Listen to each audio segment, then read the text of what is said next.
Hello and welcome to the NUS Museum and Paper Trails Navigating the TK Sabapathy Archives, a display of archives, artworks and books donated by art historian TK Sabapathy. I'm Rachel and I co-created this display with Sid, the museum's curatorial lead, Wada from Community Engagement and Devi from Collections.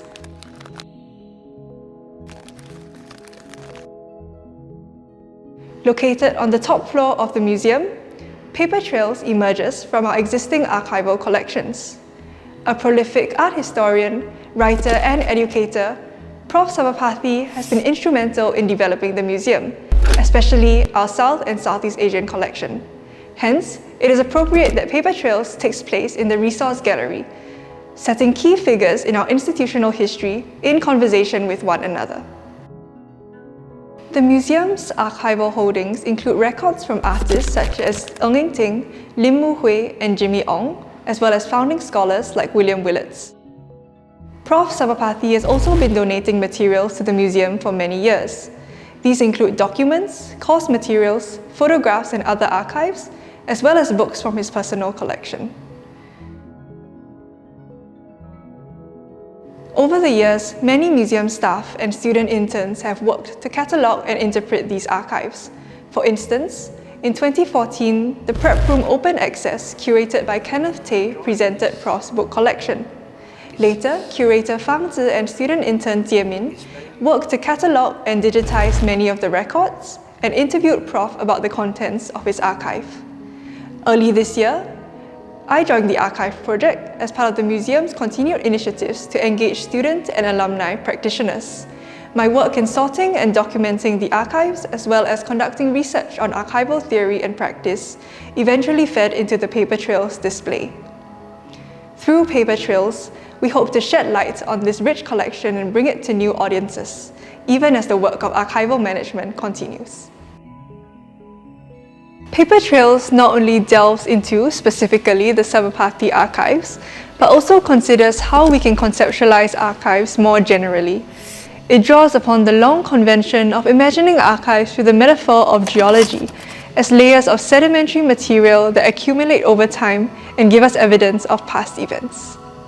Instead of geology, however, Paper Trails thinks about archives through the metaphor of geography. Imagining the archive as a geographical terrain helps us to describe how we encounter, experience, and make sense of archives. When we enter a new archive or terrain for the first time, we may feel disoriented or overwhelmed by the sheer amount of information it contains. However, one thing we can do is look for signs or trails left by those who have traveled the archive before. There are, for instance, systems of archival arrangement and organization, as well as finding aids left by previous archivists. Another quality of the archive terrain is that it is a place of boundless complexity and possibility. As travelers through the archive, we all bring our own interests, backgrounds, and motivations to the journey, and will all make different connections or notice different things. No single person can ever tell the full story of an archive, but collectively, we can work together to gain a more complete picture of the terrain. During this process, however, we must remember that just as a map is merely a picture of an actual terrain, an organizational system, database, or description for an archive also only gives us part of the story. An attempt to make sense of something extraordinarily complex will always emphasize some things and leave others out, and the archive will always surpass even our best efforts to represent it. Finally, the metaphor of geography also resonates with Prof. Sabapathy's oft-used metaphor of prospecting, mining and exploring the rich grounds and terrains of art and art history. With this metaphor of geography in mind, we have created a key for Paper Trails, just like you would find on an actual map. But instead of tourist attractions or rest stops, this key tells you about the different activities represented in the Sabapathy archives, such as scholarship, teaching, writing, and curating. These are different professional activities performed by Prof throughout his career. Furthermore, ordering the display in this way mimics how archives are often arranged according to what are called functions, the activities performed by the individual or organization that created them. Paper Trails presents many different kinds of objects.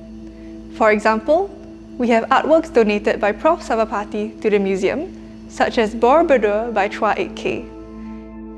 Many of these are gifts from artist friends from Singapore and Southeast Asia and point towards the artistic networks within which Prof worked. We also have original and reproduced documents, such as a letter from Prof's teacher Michael Sullivan, who was also the founding curator of the NUS Museum. Additionally, we have archival photographs, such as a photo from the initial staging of the artwork Srimati by Saleh Japa, Goh Ee Choo, and S. Chandrasekaran. Prof would later go on to curate the exhibition Srimati 10 years after at the Singapore Art Museum in 1998. One kind of object that is quite important to understanding Prof's practice is the reader. The museum's archival holdings include readers from university modules that Prof taught, as well as overseas teaching trips he guided. These include information such as class syllabuses, assignment guidelines, and assigned readings. Hence, they give us a glimpse into Prof's pedagogical strategies and the types of writers and texts he was not only reading, but also sharing with his students. One thing viewers can do when they visit Paper Trails is to try and trace connections between the archives, artworks, and other exhibits in the museum. For example, this photograph was taken of Prof when he visited Manila by invitation of the artists Ramon Olina and Rod Perez. But if you look carefully, these names actually appear elsewhere in the Paper Trails display. We hope that viewers will be inspired to spend more time in the museum uncovering these connections for themselves. Finally, another component of Paper Trails is the annotation. This is a piece of text we've written that focuses on a specific record in the archives. Each annotation, firstly, summarizes the contents or describes the context surrounding the record, and secondly, goes beyond the record, using it as a jumping-off point to talk more broadly about archival theory and practice or offer more subjective interpretations. The annotations are thus a way for interested viewers to delve deeper into specific records in the collection. I hope that you have enjoyed this brief introduction to Paper Trails navigating the TK Sabapathy archives. While the archive project is ongoing, we hope that by presenting this as an archive in progress, we can introduce this diverse collection to new audiences and prompt them to consider the invisible, behind-the-scenes processes that go into making sense of an archive. Through Paper Trails, the archive is imagined as the vast geographical terrain, which must be explored both individually and collectively, a place of infinite pathways and possibilities. See you at the NUS Museum.